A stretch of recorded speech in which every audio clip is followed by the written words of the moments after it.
Alam niyo ba mga kaibigan, mga kababayan, ngayong umaga, kaka-scroll ko sa Facebook,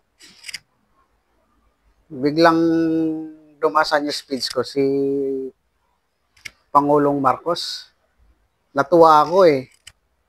Kasi akala ko, kakasa siya doon sa hamon ng mga tao na pinupo sa social media na magpa-drug test siya or magpa-hair follicle test. Yun talaga ang buong akala ko, yun talagang akala kong sasabihin niya.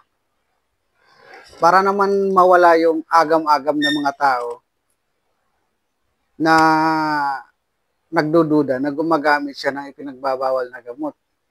Ayon mismo yan sa sinabi ng kanyang kapatid na si Senador Amy Marcos doon sa ginanap na rally noong November 16 at 17 sa Grandstand. Ang akala ko kakasa talaga siya na magpapadrug test na ang ating mahal na Pangulo. Ay yun pala, gusto lang daw niya mag-report sa taong bayan, kagaya daw ng kanyang mga sinabi noong mga nakaraan.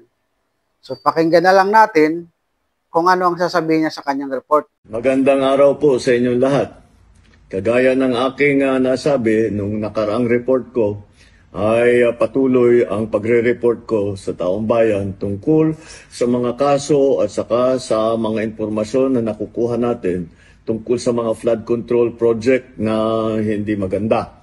At kaya ngayon ay nais kong ipalaman sa ating mga kababayan na ang ICI at saka ang DPWH ay lahat ng nakuha nila na informasyon ay ire-refer, ibibigay na sa ombudsman para imbestigahan ng ombudsman. Ito ay tungkol sa mga informasyon ng dating Speaker Martin Romualdez at saka ni Saldico. Pag nakita lahat ng ebidensya, baka mag-file ng kaso ng plunder o anti-graft o indirect bribery. Malakas naman ang loob natin na yung ombudsman, ang ginagawa lamang ay sumusunod sa ebidensya.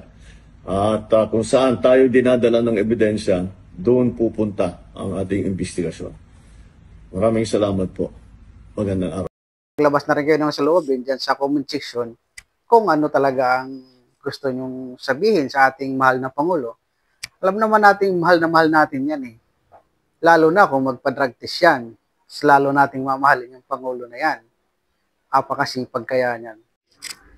Sa sobrang sipag ng ating Pangulo, sabi ni PCO Undersecretary Claire Castro, hindi na natutulog yan.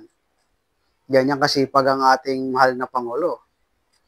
Kaya lalong-lalo natin mamahalin yan kung talagang kakasa siya doon sa hamon ng sambayan ng Pilipino na magpa-drug test or hair follicle test. Di ba mga kababayan? Mamahalin natin yan, napakasipag niyan. Mantakin mo sa sobrang sipag, di na natutulog. Yun lang mga kababayan, maraming salamat.